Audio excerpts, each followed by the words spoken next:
জাতীয় মসজিদের ইমাম হওয়ার পরও পালিয়েছি। জোর করে এসেছিল, কিছুদিন পরে আবার ফিরিয়ে নেওয়ার জন্য ইমামতি জুতা দিয়ে পিটিয়েছে। পরের দিন আবার স্ট্যাটাস দিয়েছে ফেসবুকে যে জনগণ জুতা মেরেছে কিন্তু আমার গায়ে লাগেনি। আরে শয়তান। নাহমাদুহু ওয়া নাস্তাঈনুহু ওয়া নাস্তাগফিরুহু ওয়া নু'মিনু বিহি ওয়া নাতাওয়াক্কালু আলাইহি ওয়া নাউযু বিল্লাহি মিন শুরুরি আনফুসিনা ওয়া মিন সাইয়্যাতি আ'মালিনা। من يهدي الله فلا مضل له ومن يضلل فلا هادي له ونشهد أن لا إله إلا الله وحده لا شريك له وأشهد أن محمدا عبده ورسوله الذي أرسله بالحق بشيرا ونذيرا وداعيا إلى الله بإذنه وسراجا منيرا. فقد قال الله تعالى في كلامه المجيد وبرهانه التوحيد: أعوذ بالله من الشيطان الرجيم. بسم الله الرحمن الرحيم.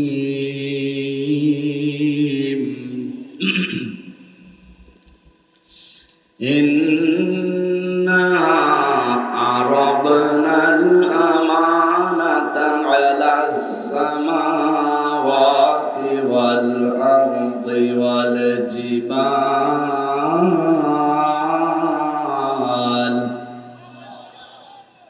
فأبين أن يحملنها وأشفقن منها وحملها الإنسان إنه كان ظلوما جهولا. صدقت يا ربنا. عن أبي هريرة رضي الله تعالى عنه قال قال النبي صلى الله عليه وسلم: من قرأ القرآن فاستظهره فحل حلاله وحرم حرمه أدخله الله الجنة وشفعه في 10 من أهل بيته كلهم قد وجبت له النار. رواه الترمذي. وما زادهم إلا إيمانا وتسليما. اللهم صل على سيدنا مولانا محمد وعلى آل سيدنا.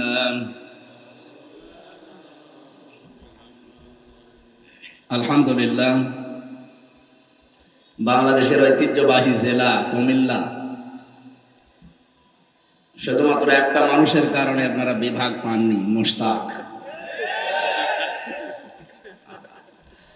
আপনাদেরও কপাল খারাপ, এবার হবে ইনশাআল্লাহ।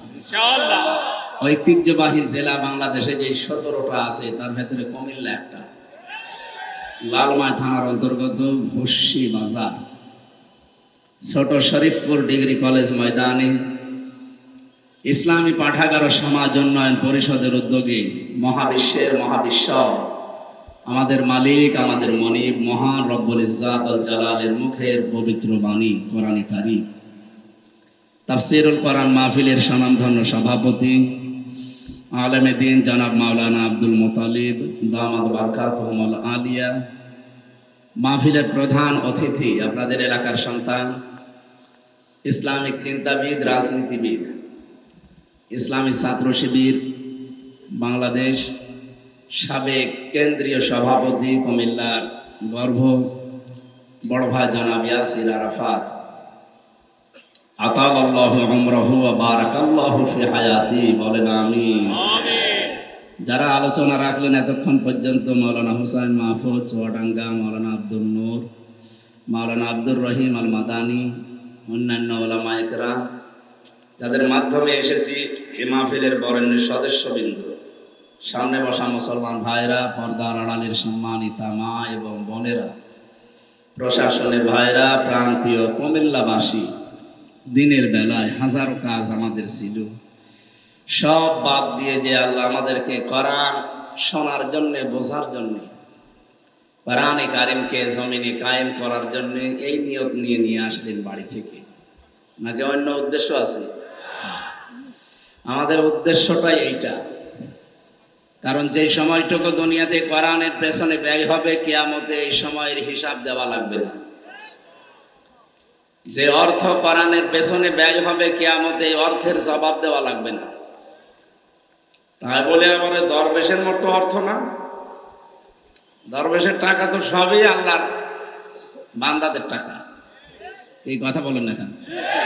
36,000 কোটি টাকা আপনি এক জীবনে গণনা করেও শেষ করতে পারবেন না। আপনাদের এই আসনেও যিনি ছিলেন, উনি তো এমনিই মাল, কামাল, মায়াকার বাদ দিলে এমনিই মাল। আর জন্মও দিয়েছিল এরকম আল্লাহর ওলি, আমি নাম নিলাম না।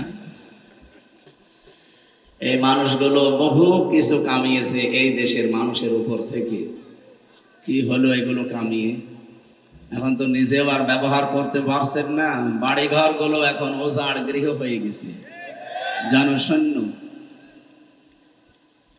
আল্লাহ রাব্বুল আলামিন বলেন, ফাতিলকা বুয়ুতুহুম খাফিয়াতাম বিমা যালামু। সূরা নমলের 52 নম্বর আয়াতে আছে, আল্লাহ তাআলা যেন এভাবে দেখিয়েছেন এই সেই ঘরগুলো খাফিয়াতান, আমি জনশূন্য করে দিয়েছি। এগুলো পরিত্যক্ত হয়ে আছে আজ বিমা যালামু, এদের জুলুমের কারণে। যদিও আয়াতটা নাজিল হয়েছে হাজার হাজার বছর আগের একটা কাহিনী, ঘটনাকে কেন্দ্র করে, লূত আলাইহিস সালামের জামানার। আমার মনে হয় 2024 সালের 5 আগস্টে বিকাল 5টার দিকে আল্লাহ এই আয়াতটা আরেকবার নাজিল করেছে। আল্লাহ বলেন, এদের জুলুমের কারণে এদের বাড়ি ঘর পর্যন্ত আপনি একটু তাকান, সব জনশূন্য হয়ে পড়ে আছে, সব পরিত্যক্ত করে দিয়েছি। এর বাস্তব প্রমাণগুলো বাংলাদেশের এই জুলুমকারী এমপি, মন্ত্রী এবং নেতাগুলো। আমার কুষ্টিয়ার হানিফের বাড়ির দিকে তাকান, ওর বাড়ির পায়খানার প্যানও খুলে নিয়ে চলে গেছে। ইটও রাখে নাই মানুষ, এখন ওটা জন টয়লেট হয়ে গেছে। গণ টয়লেট এখন পরিণত, মানুষ যায় ওখানে প্রসাব পায়খানা করে। সারা বাংলাদেশে কম বেশি যেখানেই যাচ্ছি জালেমদের কোনো চিহ্ন আর নেই। কিন্তু দুঃখজনক হলেও সত্য, ওদের ষড়যন্ত্র থেমে নেই। ওরা নেই, কিন্তু ওদের প্রেতাত্মা কিছু আছে। ওদের এই প্রেতাত্মাদের কারণে ষড়যন্ত্র চলছে। সচিবালয়ে আগুন লাগার পেছনে আমার মনে হয় কোনো ষড়যন্ত্র আছে। যদিও তদন্ত কমিটি হয়েছে, বের হয়ে আসবে। বের হওয়ার কি আছে? এতদিন যা হতো, করলেও দোষ আমাদের, না করলেও আমাদের দোষ। এখন যা হবে, ওরা করলেও দোষ, না করলেও। খাপের খাপ, মমতাজের বাপ। যতটুকু করেছিলেন অতটুকু তো করা লাগবে।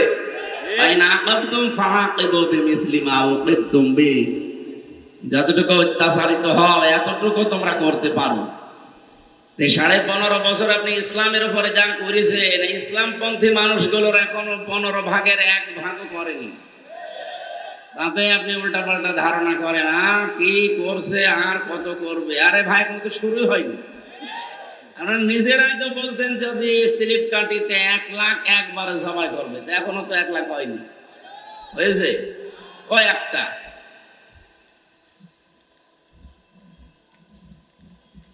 এটা খাওয়াবিয়াতান শব্দটা আল্লাহ কোরআনে কারিমের আয়াতের মাঝে দিলেন। বাস্তবতায় দেখতে পাচ্ছি জালেমদের বাড়ি ঘর পর্যন্ত এখন উজাড় গৃহ। আল্লাহ বলেন কেন এগুলো করেছে জানো? বিমা সালামু, এদের জুলুমের কারণে।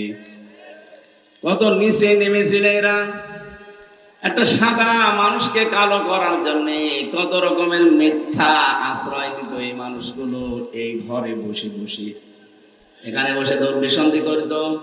সকালবেলায় এই লালমাই, এই লাকসাম, এই ঘরগুলোতে বসে বসে চিন্তা করতো কারে ধরিয়ে দেব, কার নামে মিথ্যা মামলা দেব, কার নামে মিথ্যা সাক্ষী জোগাড় করব, কাকে ধরিয়ে তার কাছ থেকে 2-4 লাখ 5 লাখ টাকা খাবো হালাল ভাবে। কথা বলে না, এটা ওর হালালও মনে করতো। মনে করতো আমি উপকার করলাম, নিজে বিপদে ফেলে দেবার উপকার করো। লোকটা কিচ্ছু জানে না, ঘরে ঘুমিয়ে আছে। সকালবেলা ফজরের নামাজ পড়তে উঠবে, হঠাৎ দেখছে কারাগারে। কি আমি এখানে কেন? তুই গাছ কেটেছিস কখন? স্বপ্নে। এইটা চলছিল দেশে। আমাকে বেশি বলে ফেললাম? না না, এখনো বেশি হয়নি। ওনারা জিজ্ঞাসা করেন কখন গাছ কেটেছেন, বছর স্বপ্নে। কোন সময় জানি না।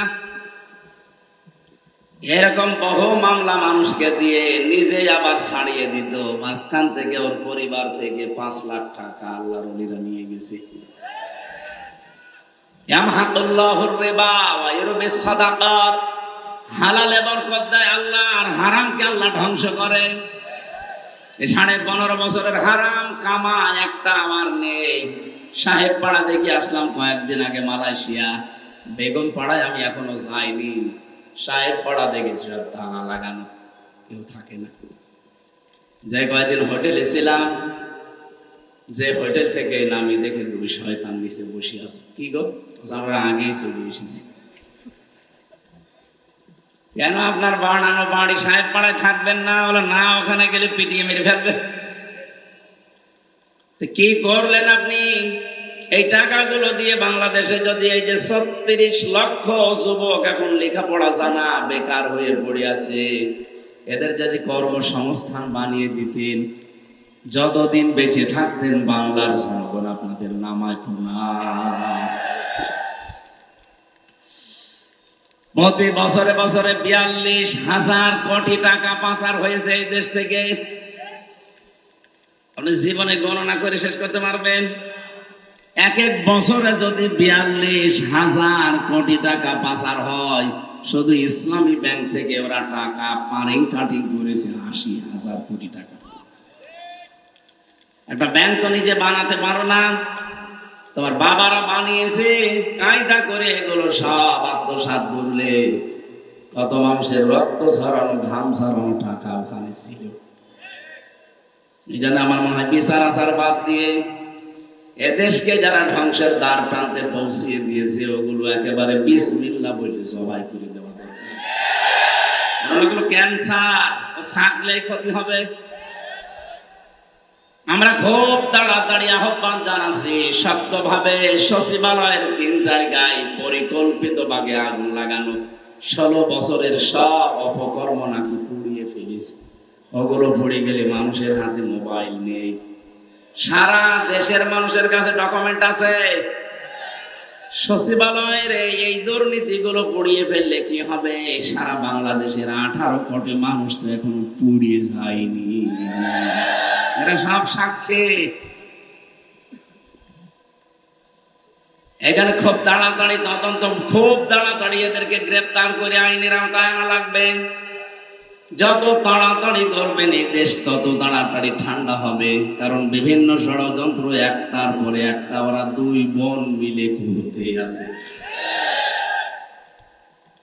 ওরা এখনো পর্যন্ত ওখানে বসে থেমে নেই। কারণ 14টা সুটকেস নিয়ে গেছে যাওয়ার সময়। আপনি আমার দেশ পত্রিকার রিপোর্ট দেখেননি?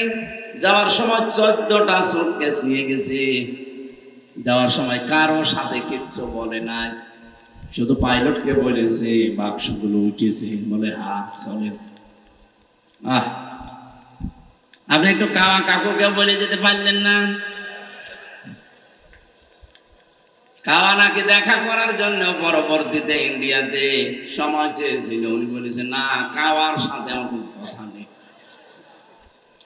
আপনি আমার সাথে একটু বলতে পারতেন 3টা বছর আমার বিনা কারণে জেল খাটালেন, যাওয়ার সময় তো একটু বলতে পারতেন যে হামজা চলে গেলাম, তাও বললেন না।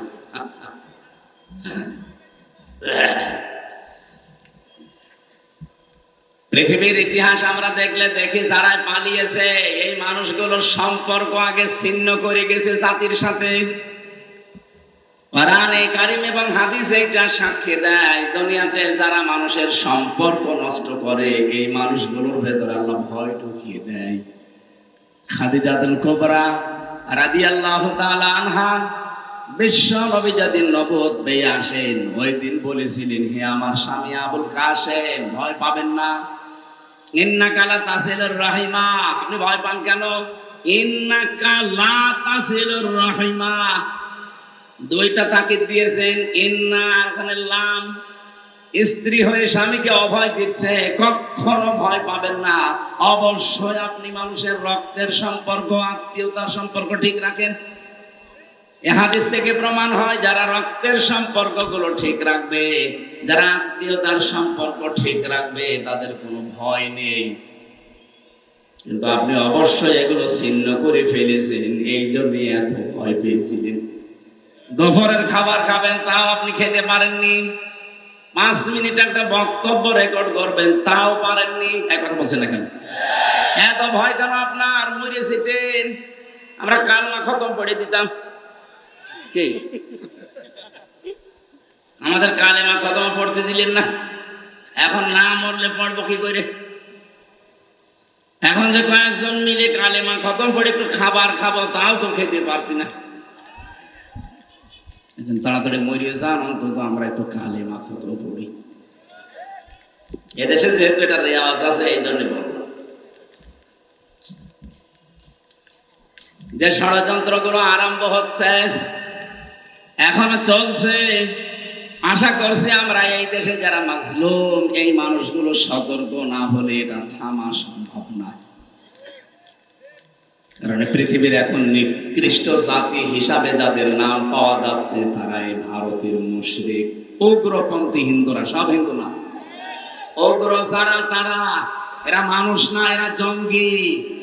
ওরা সারা দুনিয়ার মানুষকে মুসলমানকে কালার করার জন্য বলতো এরা জঙ্গি। পৃথিবীর সব চাইতে বড় জঙ্গি এখন ইন্ডিয়ার এই উগ্রপন্থী হিন্দুরা। ওরা আল্লাহর ঘরগুলো ভেঙে দিচ্ছে। পৃথিবীর মানুষ আমরা দেখি মাটির নিচে কেউ গ্যাস পায়, কেউ তেল পায়, কেউ স্বর্ণ পায়, আর শয়তানরা খালি মন্দির পাচ্ছে। তাও যেখানে সেখানে না, শুধু মসজিদের নিচে মন্দির পায়। এলাকাটা 850 বছর মুসলমান শাসন করেছে। আমাদের ধর্মে শুধু বাড়াবাড়ি নেই, জোর জবরদস্তি নেই, এই জন্য আমরা একটা মন্দিরও ভেঙে মসজিদ বানাইনি। যদি আমাদের ধর্মে এটা থাকতো, একটা মন্দিরও ভারত উপমহাদেশে থাকতো, জোর করে হলো আমরা সব মুসলমান বানিয়ে ফেলতাম। বাংলার ইতিহাসে আজ পর্যন্ত কোন মন্দির ভেঙে মসজিদ বানানো হয়েছে ইতিহাস আছে? বলেন। আজকে সকালে একটা মসজিদ ভেঙে ফেলেছে। আমরা যদি এখন বলি ঢাকার স্বামীবাগে ইসকন মন্দির, এটা 500 বছর আগে মসজিদ ছিল, এর নিচে মসজিদ ছিল, ভেঙে আপনারা মন্দির বানিয়েছেন, কি করবেন বলেন? আপনি যে বাবরি মসজিদ ভেঙে দিলেন এই ধোয়া ধোয়া তুলে। আপনার বাপ দাদা 14 পুরুষের দিকে তাকান, তারা আল্লাহর ঘর একবার ভাঙতে এসে কাসফে মাকুল হয়ে গেছে। এক কথা বলেন না কেন? প্রতিবেশী হিসাবে সতর্ক করছে। আর যাই করেন আল্লাহর ঘরে হাত দেওয়া বন্ধ করেন। ওই আল্লাহ কিন্তু এখনো আছে, আবাবিল এখনো পাঠাতে বলেন। আর একবার যদি আবাবিল আসে টুকরা টুকরা হয়ে যাবে। এমনিতে 6 টুকরা হওয়ার জন্য অনেকে ধান্দায় আছে যে আমরা আলাদা হতে চাই। আপনি ভারতের বিভিন্ন যারা গণতান্ত্রিক সাংবাদিক মানব অধিকার নিয়ে কাজ করে সবাই এখন তাকে নাক সিটকাচ্ছে, ঘৃণা করছে। এ মানুষ নামে একজন কলঙ্ক, ওর নামই কসাই, ওর আসল নামে কেউ এখন আর চেনে না বিশ্বে। আপনি ইন্টারনেটে সার্চ দিয়ে কসাই লিখবেন, সঙ্গে সঙ্গে ওর নাম চলে আসবে। গরু খাওয়ার অপরাধে আপনি মানুষ জবাই করেন, আপনাকে জবাই করা দরকার। গরু তো পৃথিবীতে আল্লাহ আমাদের জন্য হালাল করেছে, আর সেই গরুকে আপনি আন্দাজে কোনো ভিত্তি নেই, ওদের ধর্মেও কোনো ভিত্তি নেই, মা বলে ডাকে। গরুই যদি মা হয়, আপনার বাপকে? হ্যাঁ, কমন সেন্স নেই আপনাদের।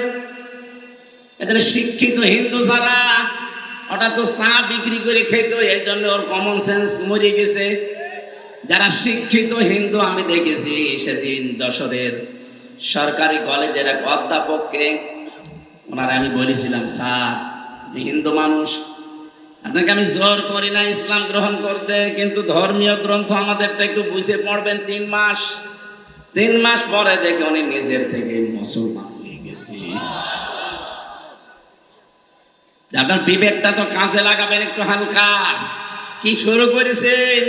এতদিন যাই করেছেন কিছু বলতাম না, এখন যে আল্লাহর ঘরে হাত দেওয়া আরম্ভ করলেন, তাম দুনিয়া এখন নাক ছিটকাচ্ছে, ঘৃণা প্রত্যেকেই থুথু নিক্ষেপ করছে, যে কি আরম্ভ করেছে। সারা ভারতে এখন তোলপাড়, বিশেষ করে মুসলমানদের সাথে সম্পর্ক খারাপ করার কারণে। আপনারা এই একজন মানুষের কারণে বাংলার 18 কোটি মানুষকে শত্রু বানিয়ে ফেলেছেন। কথা বলেন ঠিক কিনা? এই জন্য এগুলো বন্ধ করেন। 257টা রাষ্ট্র এখন পৃথিবীর মানচিত্রে আছে। আমরা দেখতে পাচ্ছি অতি শীঘ্র আরো 6টা রাষ্ট্র বাড়তেছে। ওরা 7 সিস্টার যদি ভেঙে যায়, কয়টা রাষ্ট্র বাড়বে? বলেন। এই জন্য তো ধুতি খুলে গেছে, চিন্তা করছে না, এখন মাপ চাচ্ছে। ওদিকে ট্রাম্প সাহেবের খ্রিস্টান ধর্মের 2টা মেয়েকে ভারতে ওরা উলঙ্গ করে হাঁটিয়েছে, ট্রাম্প পরে গেছে। আমি খ্রিস্টান ধর্মের একজন মানুষ, আর আমার মেয়েকে, আমার বউকে, আমার বোনকে তোরা উলঙ্গ করে রাজপথে হাঁটালি, দাঁড়া কি করে দেখ। সামনে জানুয়ারির 20 তারিখে তার শপথ ঘোষণায় দিয়েছে, ভারতের 16 লাখ নাগরিককে আমি সব দেশে পাঠিয়ে দেব। এখন তো অল্প ধুতি আছে, কয়দিন পরে ধুতিও থাকবে না। এদিকে বিশ্বের সব দেশের সাথে ওর সম্পর্ক এখন খারাপ। আফগানিস্তানের সাথে তো মিল নেই, পাকিস্তানের সাথেও নেই, মায়ানমারের সাথে নেই, মালদ্বীপের সাথে নেই, ভুটানের সাথে নেই, চীনের সাথে নেই, মায়ানমারের সাথে নেই। আমাদের সাথে ছিল, কন্যার কারণে কন্যা নেই, মিল নেই।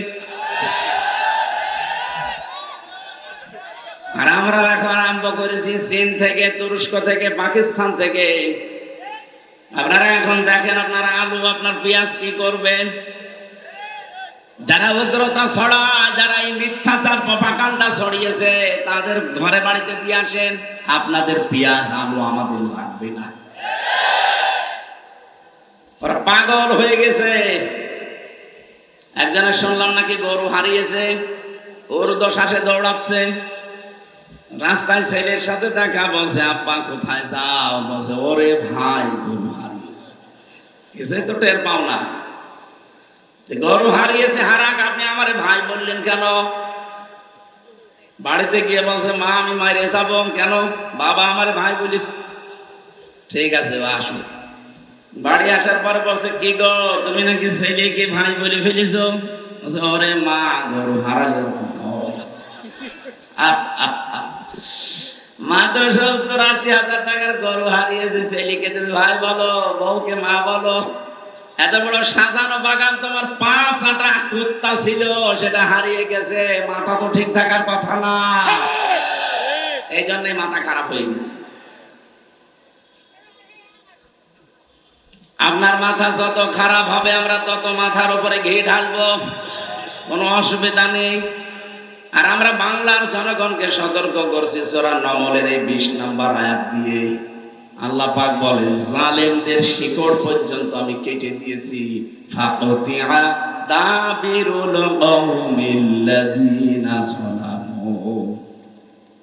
সূরা আনামের 45 নম্বর আয়াতের প্রথম অংশে আছে জালেমদের শিকড় আর নেই, সব কেটে ফেলা হয়ে গেছে।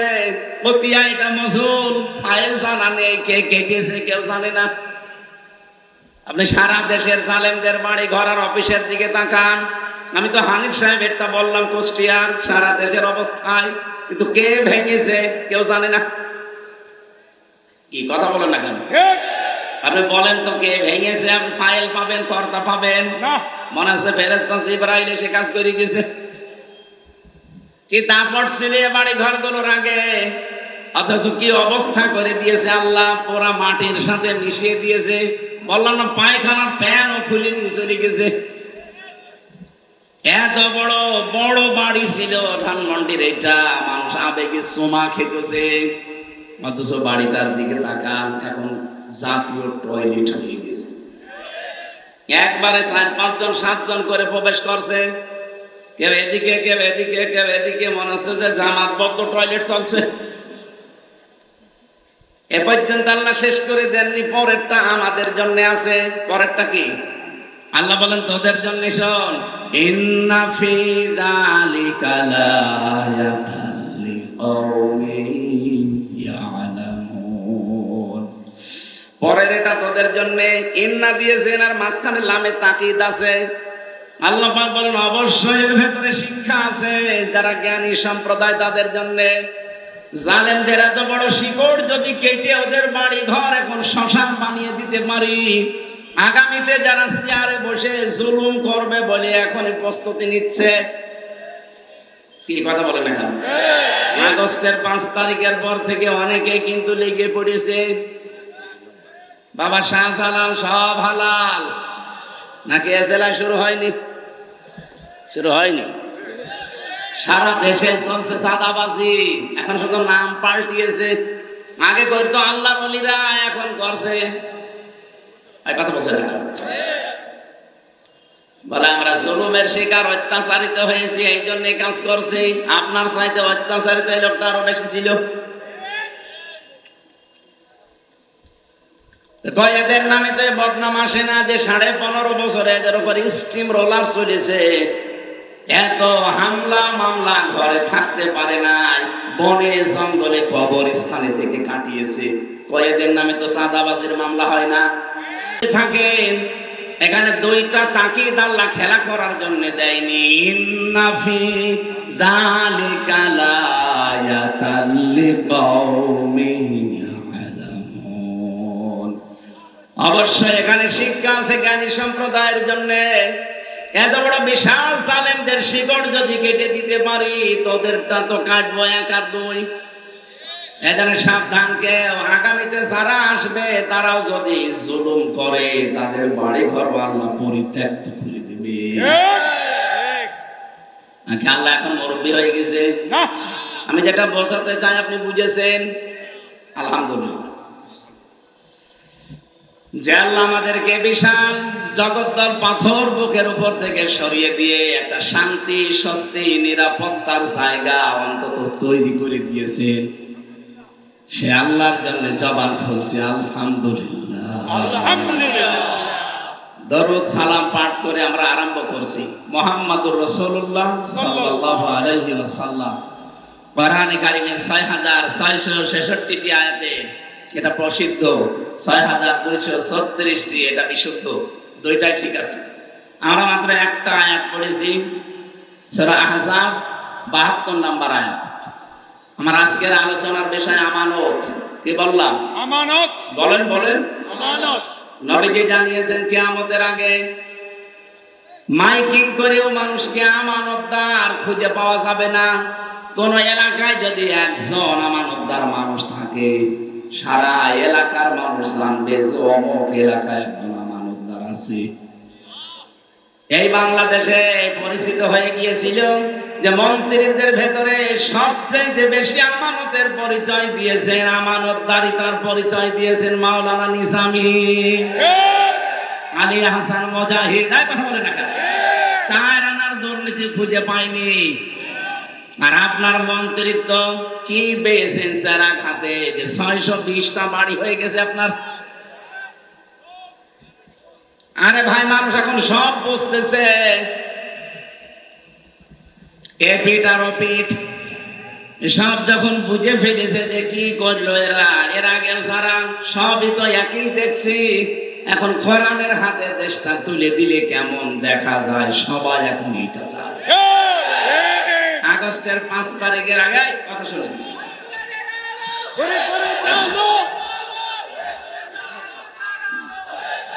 আমার ভাইরা, আন্তর্জাতিক যে রিপোর্ট গুলো বের হয় একটু মাঝে মাঝে দেখেন।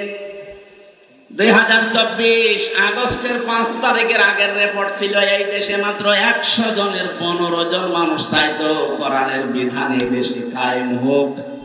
মাত্র 15 জন। কয়জন? 15 জন। বলেন বলেন। আপনি যে আজকে তো 26 তারিখ 25 তারিখের রিপোর্ট বের করেন, মাত্র এই কয়েক মাসের রিপোর্ট। এই বাংলাদেশে এখন 100 জনের 58 জন মানুষ চাচ্ছে দেশে কোরআন কায়েম হোক।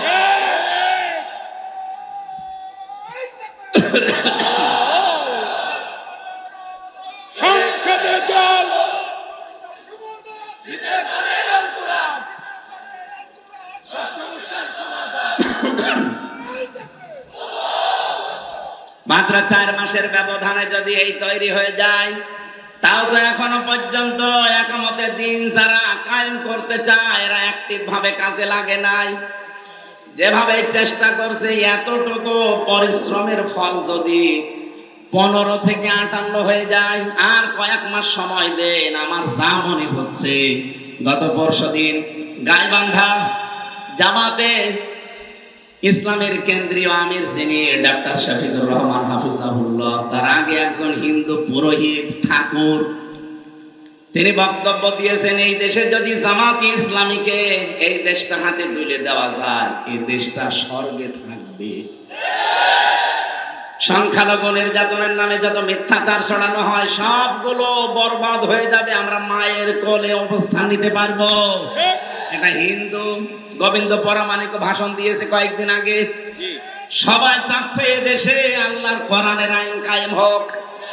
100 জনের ভেতরে যদি 15 থেকে 58 হয়ে যায়, আর কয়দিন যেতে দেন, আমার বিশ্বাস এদেশে 100 জনের 100 জন মানুষ চাইবে কোরআন কায়েম হোক, আর হবেও তাই ইনশাআল্লাহ।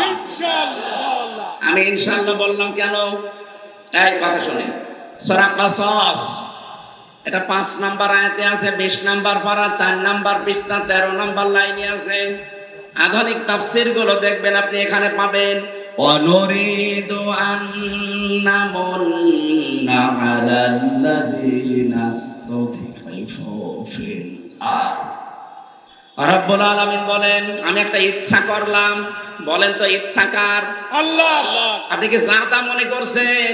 আল্লাহ নিজে ইচ্ছা করছেন। ফাআলুল লিমা ইউরিদ, যা ইচ্ছা তাই করি আমি, না কারো কাছে জবাব দেওয়া লাগবে? ইন্নামা আমরুহু ইযা আরাদা শাইআন আইয়াকুলা লাহু কুন ফায়াকুন। আমি যদি কোনো কাজের ইচ্ছা করি শুধু বলি হয়ে যায়। আল্লাহ বলেন আমি ইচ্ছা করলাম। ওই জামানায় ফেরাউন মানুষদেরকে বিভিন্ন দলে বিদলে বিভক্ত করে করে একটা দলকে একেবারে কোণঠাসা করে রেখেছিল। সেই দলটা ছিল মুসা নবীর দল। কুমিল্লাবাসী রাজনীতি মনে না করে বিবেক দিয়ে একটু চিন্তা করেন, এটা হাজার হাজার বছর আগের কথা। আল্লাহ আমাদের শোনাচ্ছেন খেলা করার জন্য না। আল্লাহ বলেন আমি একটা দলকে, যেটাকে ওরা দুর্বল করে রেখেছিল, কোণঠাসা করে রেখেছিল, যাদেরকে কথা পর্যন্ত বলতে দেয়নি, সেটা ছিল মুসা নবীর দল। আর আমি আল্লাহ ইচ্ছা করলাম ওই দলের উপরে মনন করতে। মনন মানে না না, মনন মানে অনুগ্রহ করা, দয়া করা। আমি আল্লাহ ইচ্ছা করলাম তাদের উপর একটু দয়া করি। কি করব দয়া করে? ওয়ালা জাআলাহুম আইম্মাতান, আমি জমিনের নেতা তাদেরকে বানিয়ে দিলাম। আমার তো মনে হচ্ছে ঠিক আল্লাহ ওই রাস্তায় এগিয়ে যাচ্ছে। কথা বলে না কেন? আপনি দেখেন সারা দেশের অবস্থা। আপনি তো শুধু কুমিল্লা নিয়ে আছেন, আমি 630টা থানায় কম বেশি যাচ্ছি। সারা দেশে এখন ইসলামের গণজাগরণ চলছে। প্রত্যেকটা জায়গা থেকে আল্লাহর এই কোরআনের এই আয়াতটা মনে হচ্ছে বাস্তব আমি সামনে দেখতে পাচ্ছি। আল্লাহ বলেন আমি জমিনের শাসন ক্ষমতা ওই মানুষগুলোকে দেব বলে ওদের নেতা বানিয়ে দিচ্ছি। নেতা হওয়ার যত কোয়ালিটি যোগ্যতা সব ওদের ভেতরে আমি দিয়ে দিয়েছি। এতদিন আপনি রাষ্ট্র পরিচালনা করার ক্ষমতা পেয়েছেন কই? নেতৃত্বের গুণাবলী তো আপনার ভেতরে দেখতে পাওয়া যায় না। নেতার দায়িত্ব পেলে আপনি শুধু মারিং কাটিং করেন। নেতা ছিল না মাওলানা নিজামী, নেতা ছিল না আলী হাসান মুজাহিদ, একটা টাকা তো দুর্নীতি পাননি। তাদের বাড়ি এখনো পর্যন্ত টিনের চাল। গত বর্ষ দিন ছিলাম পাবনায়, মাওলানা নিজামের বাড়ি দেখেছি এখনো পর্যন্ত টিনের চাল দেওয়া একটা মন্ত্রী। এর চাইতে ইতিহাস আবার কি চান? ফেরেশতা নিয়ে আসা লাগবে নাকি আপনার জন্য?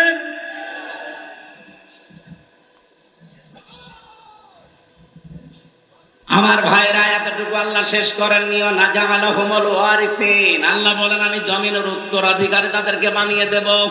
এটা বানানোর জন্য যে প্রসেস গুলো আছে ওইগুলো আমি আস্তে আস্তে তৈরি করব। একেবারে আন্তর্জাতিক বিশ্ব থেকে শুরু করে আশপাশের সবগুলোকে আমার আল্লাহ মনে আছে নিজে নির্বাচিত করছেন। এর পরের শব্দটা খুবই মারাত্মক। আল্লাহ পাক বলেন 6 নম্বর আয়াতে এটা ওয়ানুমাক্কিনা লাহুম ফিল আরদি, জমিনের শাসন ক্ষমতা আল্লাহ আমি তাদেরকে দিয়ে দিলাম। সুবহানাল্লাহ। কেন এটা করেছি জানো? নুরিয়া আমি দেখাতে চাই ফেরাউনকে ওয়া হামানকে ওয়া জুনুদাহুমা, তার সৈন্যবাহিনীকে, তার দলের লোককে,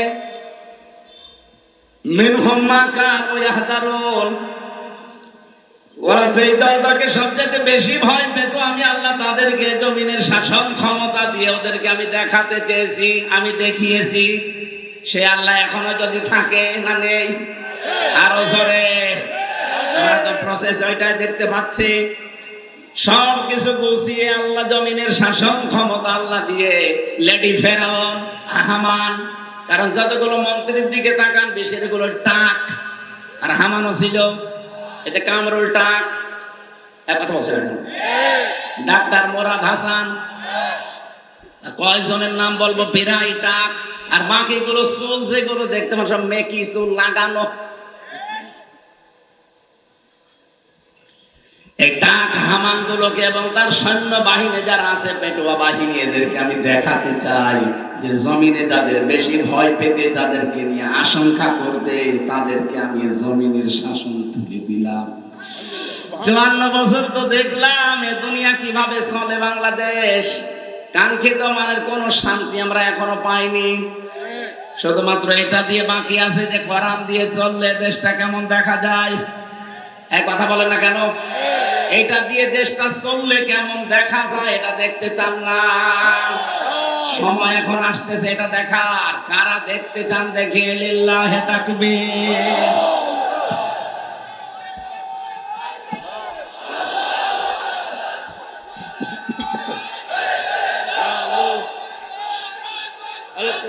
আলহামদুলিল্লাহ।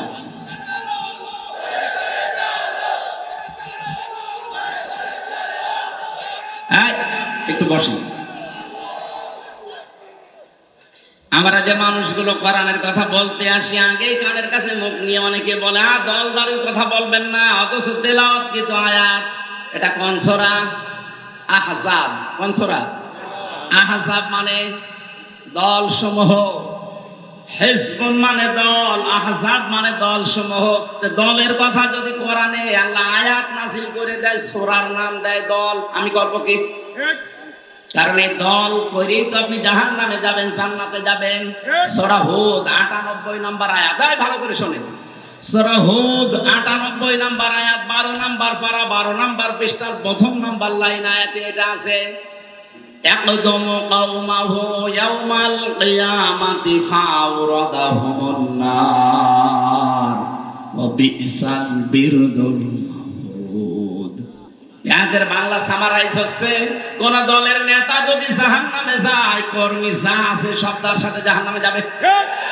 বাংলাদেশে আপনি মিলান আয়াতটা, আপনি জানেন না আপনার নেতাকে, ওকে জান্নাতে যাবে না জাহান্নামে যাবে, আপনি নিজেই টের পাচ্ছেন।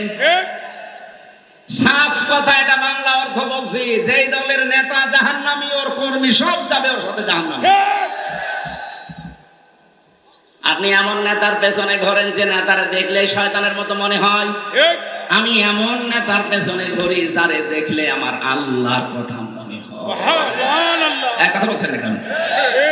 যদি এটা ফেরাউন সম্পর্কে, কিন্তু আল্লাহ তাফসীরের ভেতরে আমি যতগুলো মিলিয়েছি সামারাইজ এইটাই, দলের নেতা যদি জাহান্নামে যায়, কর্মী সব ওর পেছনে যাবে জাহান্নামে। আল্লাহ অন্তত আমাদের যেন বাঁচান। এমন মানুষের পেছনে থাকা লাগবে যার চেহারা দেখলে রসুলের কথা মনে হয়, যার চেহারা দেখলে আল্লাহর তাহাজ্জুদের কথা মনে হয়। কথা বলেন ঠিক কিনা? 4টা দিন আমি তার সাথে ছিলাম। লোকটার আমল যা, লোকটার ইখলাস যা। আজ আমাদের হাজারো মানুষের ভেতরে ইখলাস নেই। এমনকি ইসলাম নিয়ে অনেকে কাজ করছে দেখছি, তার ভেতরে ইখলাস নেই, শুধু লোক দেখানো। না, জীবনও আপনার কোনো ইবাদত বন্দেগী কবুল হবে না। হ্যাঁ, দুনিয়া পাবেন হয়তো, কিন্তু আখিরাত আপনার দ্বারা আরো ধ্বংস হবে। বাংলাদেশে বহু মানুষকে এখন দেখতে পাচ্ছি ইসলামের নাম নিয়েও তাদের ভেতরে ইখলাসটা নেই। অথচ ভয়ঙ্কর হাদিস এটা, কিয়ামতে বিচার করার জন্য মানুষকে ডাক দেবে সর্বপ্রথম ওই আলেমকে। বলবে, কেন ইলম শিখেছিলে? আল্লাহ তোমার জন্য বলে, না, তোর মনের খবর আমি জানি। তুই বড় আলেম হবি, মানুষ তোকে কারি বলবে, হাফেজ বলবে, মাওলানা, মুহাদ্দিস বলবে, এই নিয়ত ছিল তোর। ওইটা মানুষ দুনিয়ায় বলে ফেলেছে, যা এবার জাহান্নামে যা। শুধু এতটুকু শেষ করেননি, খুযুহু ফাগুল্লুহু সুম্মাল জাহিমা সাল্লু সুম্মা ফি সিলসিলাতিন দারউহা ৭০ দিরান ফাসলুকু। ফেরেশতাদেরকে বলবে, ধর এই আলেম নামে জালেমকে ধর, ৭০ গজ শিকল দিয়ে বেঁধে ধাক্কা দিতে দিতে জাহান্নামে উল্টো করে ফেলে দে। বলেন নাউজুবিল্লাহ। বাংলাদেশে আজ ওয়াজের নামে, তাফসীরের নামে, বিভিন্ন খানকার নামে কত কাজ দেখেন লোক দেখানো হচ্ছে। আপনার ভেতরে উদ্দেশ্য কোন কারণে? যে মানুষ আমার নাম করবে, যে বিশাল অনুষ্ঠান করেছে, বিশাল বিশাল হুজুর মাওলানা নিয়ে এসেছে, কোন কারণে এই নিয়ত আপনার ভেতরে? এরকম বাংলাদেশে অনুষ্ঠান হয় না? হ্যাঁ, কথা বলে না কেন? আপনার অনুষ্ঠান সারা বাংলাদেশের মানুষ যদি এক জায়গায় হয়ে যায়, চায় নাও সওয়াব পাবেন না। আর ওইটার কারণে আপনাকে আল্লাহ কিয়ামতে উর্ধ্বমুখী করে জাহান্নামে ফেলবে।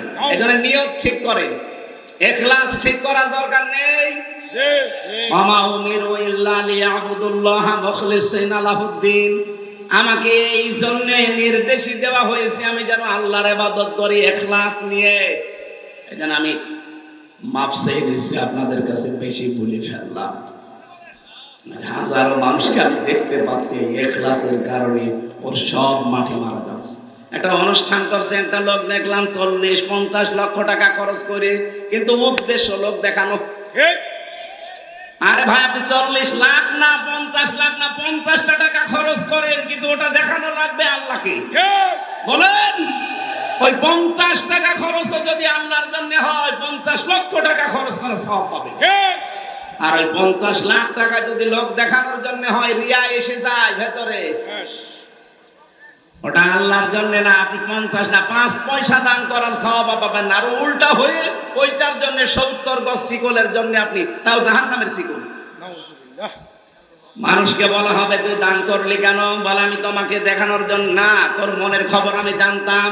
মানুষ তোকে দানবীর বলবে, মানুষ তোর নাম করবে, এই জন্য তুই দান করেছিস। ওইটা মানুষ বলে ফেলেছে, যা, তোর আমার কাছে কিচ্ছু নেই, জাহান্নামে ফেলে দে। আমি তো হাদিসটা পড়ার পরে ভাবি, বাংলাদেশে কত মানুষ ধরা খাবে বলেন তো? একজন মুজাহিদ, তাকেও ডাক দিয়ে বলবে, কেন যুদ্ধ করলি, জিহাদ করলি? লোকটা যখন তার নিজের পক্ষে সাফাই গাবে, আল্লাহ বলেন, না, তোর মনের খবর আমি জানি। মানুষ তোকে বীর বলবে, মুজাহিদ বলবে, যোদ্ধা বলবে, এগুলো সব বলা হয়ে গেছে দুনিয়ায়। আমার কাছে কোনো সওয়াব, কোনো পরিশ্রম তোর নেই, যা, তোকে আমি উদ্ধ করে জাহান্নামে দিয়ে দিলাম। হাদিসটা পড়লেই আমার কেন যেন কান্না আসে। বাংলাদেশের দিকে ফিরে তাকায়, হাজারো মানুষ আমরা কিয়ামতে ধরা খাবো। এখানে নিয়তটা ঠিক করেন ভাই। ডাক্তার শফিকুর রহমানের নাম বলছি এই কারণে, কারণ আমি তার সাথে নিজে থেকে দেখেছি। আমরা আলেম হওয়ার পরও তার মতো হতে পারি না। সে লোকটার যে ইখলাস, তার ইবাদতের যে মাত্রা, এমনিতে আল্লাহ তার কথার ভেতরে এত তাসির দেয় না। বড় বড় বুজুর্গ মানুষ দেখি ঘন্টার পরে ঘন্টা কথা বলে, কুকুরও শোনে না। আর আল্লাহ কি দিয়েছে, একটা ডাক্তারের ভেতরে 2 মিনিট কথা বললে মনে হয় 50 ঘন্টা কথা বলার সমান। এমনি আল্লাহ এগুলো দিয়েছে তার ইখলাসের কারণে। এজন্য দল করা লাগবে নেতা দেখে, কারণ নেতা জাহান্নামে গেলে কর্মী সব যাবে তার মাঝে জাহান্নাম। আমি কি এটা বানালাম আজকে?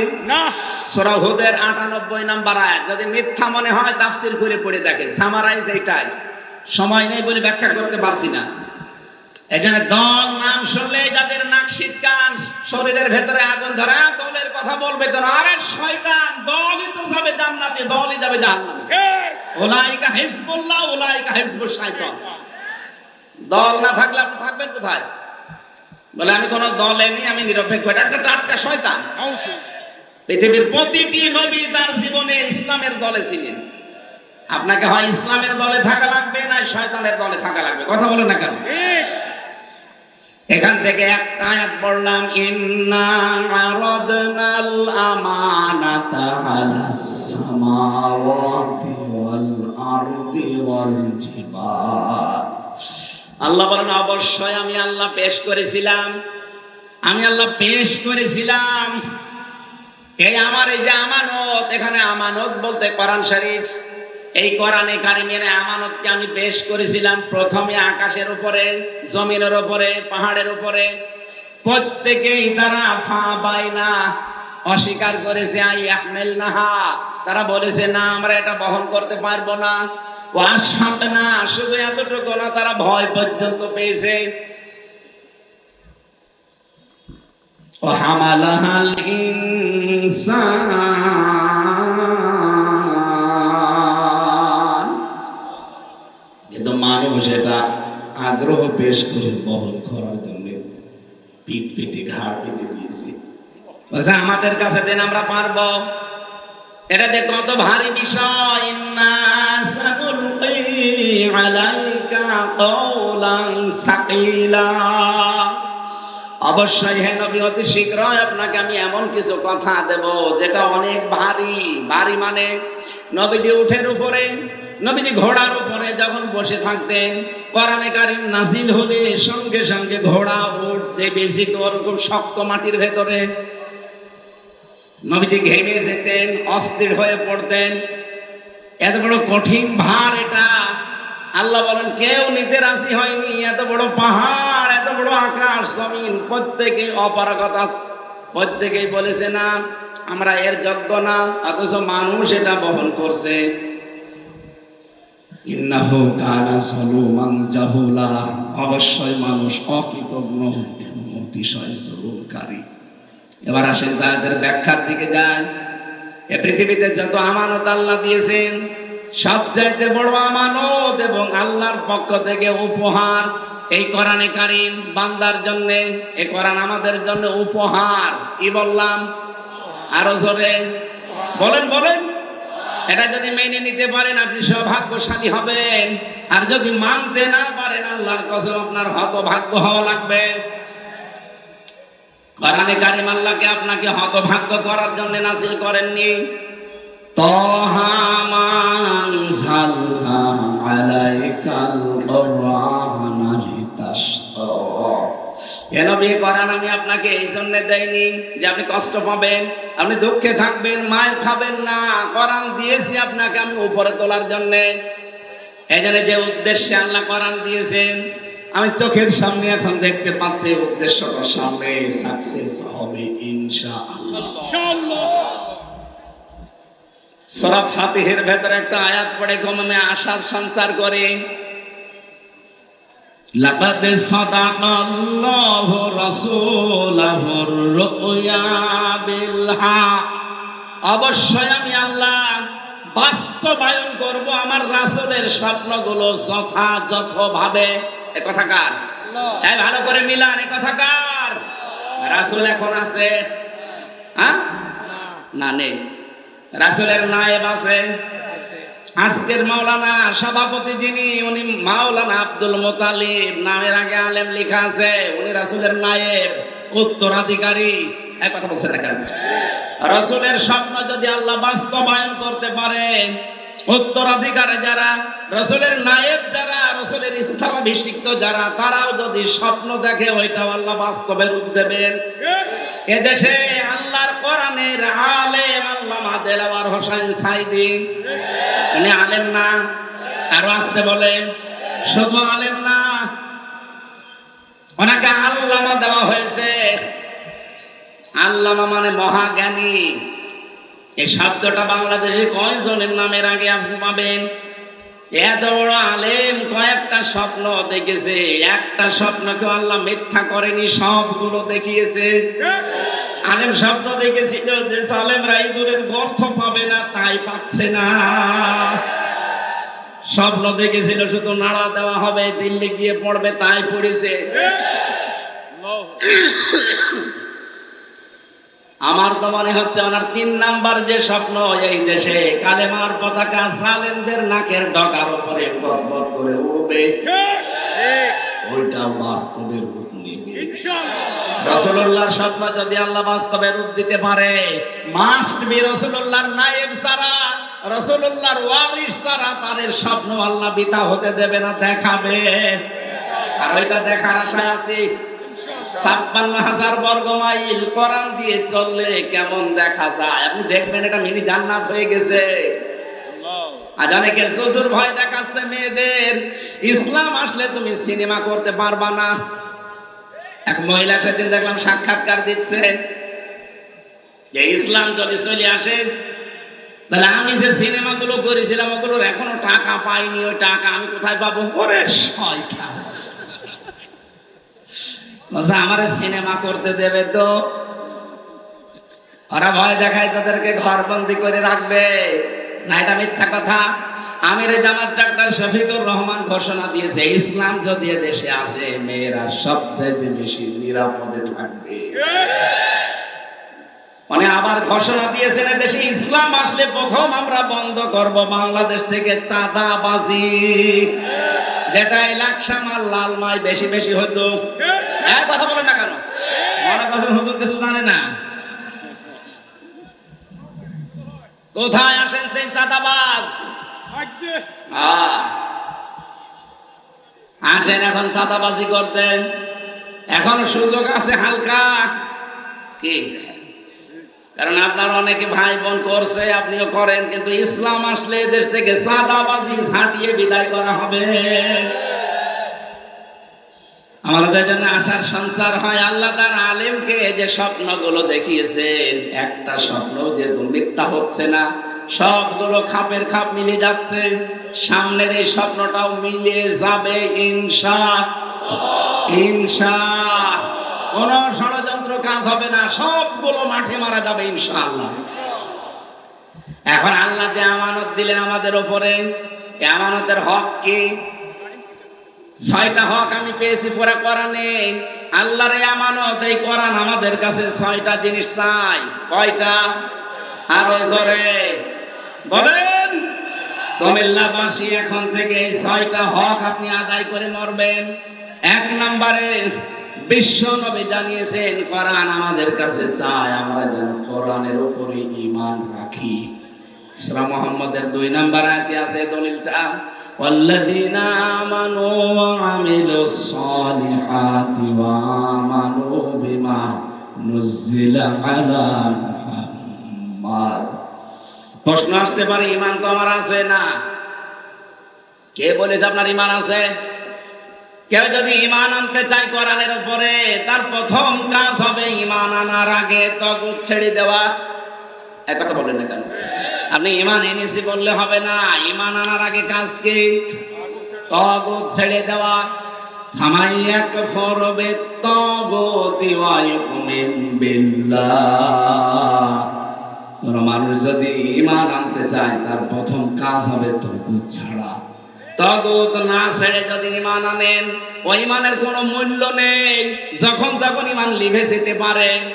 কিন্তু তাগুত ছেড়ে দিয়ে কেউ যদি ঈমান আনে, লাম ফিসাম আলাহা, কখনো ছিড়বে না।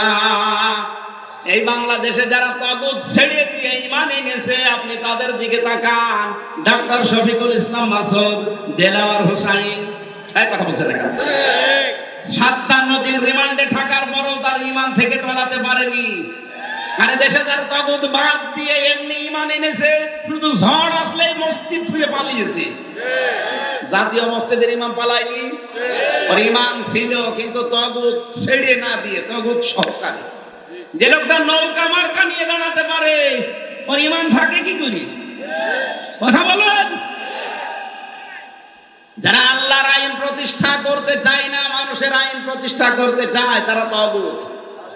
বলেন জাতীয় মসজিদের সাবেক ইমাম, যেটা আপনি উল্টা দিকে না নিয়ে নিরপেক্ষ দৃষ্টি দিয়ে বলেন, সে লোকটা নৌকা মার্কা নিয়ে দাঁড়াতে চেয়েছে, ও আল্লাহর আইন কায়েম করার জন্য না মানুষের আইন? বলেন। আপনি তাগুত না ছেড়ে তো আপনার ঈমান আনাই হয়নি, তাহলে আপনার পেছনে আমার মনে হয় কারণ নামাজও হয়নি। কারণ ঈমান যদি ইমামের যদি ঈমান না থাকে, এই জন্যই তো জাতীয় মসজিদের ইমাম হওয়ার পরও পালিয়েছে। জোর করে এসেছিল, কিছুদিন পরে আবার ফিরিয়ে নেওয়ার জন্য ইমামতে জুতা দিয়ে পিটিয়েছে। পরের দিন আবার স্ট্যাটাস দিয়েছে ফেসবুকে যে জনগণ জুতা মেরেছে কিন্তু আমার গায়ে লাগেনি। আরে শয়তান!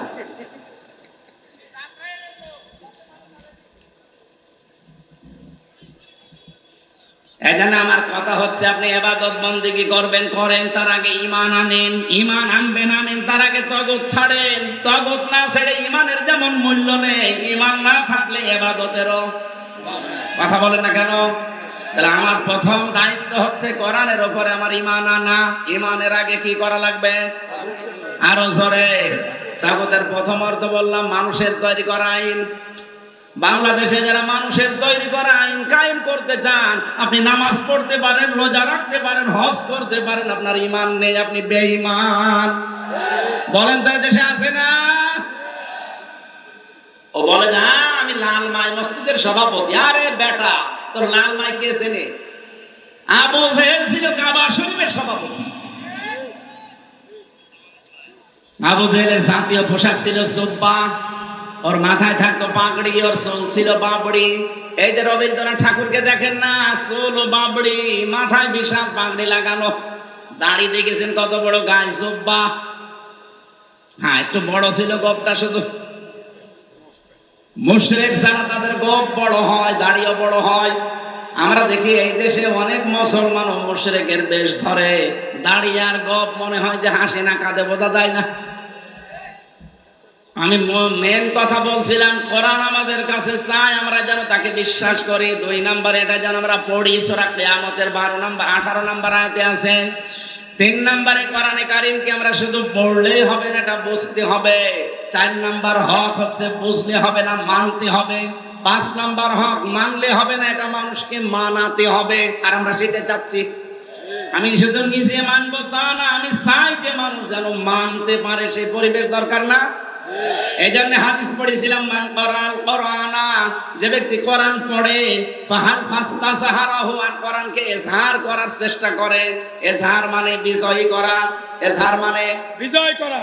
যারা কোরআনকে বিজয়ী করার জন্য চেষ্টা চালাবে, ফাহাল্লা হালালাহু ওয়া হারামা হারামাহু, এর হালালকে হালাল, হারামকে হারাম জানার পরে ছেড়ে দেবে, আদখালাহুল্লাহুল জান্নাহ, নবীজি বলেন তাকে আল্লাহ জান্নাতে দিয়ে দিয়েছে। আমিন আমিন। দেবে না, আদখালা ইদখিল, এটা মাসি, তাকে আল্লাহ জান্নাত দিয়ে দিয়েছে। সুতরাং আমাদের উচিত হবে, আমরা যদি সত্যি একটা মিনি জান্নাতে বসবাস করতে চাই, এদেশে কোরআনে কারীমের আইন কায়েম বাদ দিয়ে কোনো কাজ করা যায় না। কথা বলেন। আপনি ফাস্তাজাহারুর ব্যাখ্যা দেখেন, শুধু ইজহার মানে প্রকাশ করা না, ইজহার মানে দাঁড় করানো না, ইজহার মানে বিজয়ী করা। কোরআন এতদিন বিজয়ী ছিল না, এজন্য হালালকে হালাল জানার পরও আমরা মানতে পারি না, হারামকে হারাম জানার পরও ছেড়ে দিতে পারি না। এখন সুযোগ আসতেছে, কোরআন বিজয়ী করি আমরা হালালকে হালাল,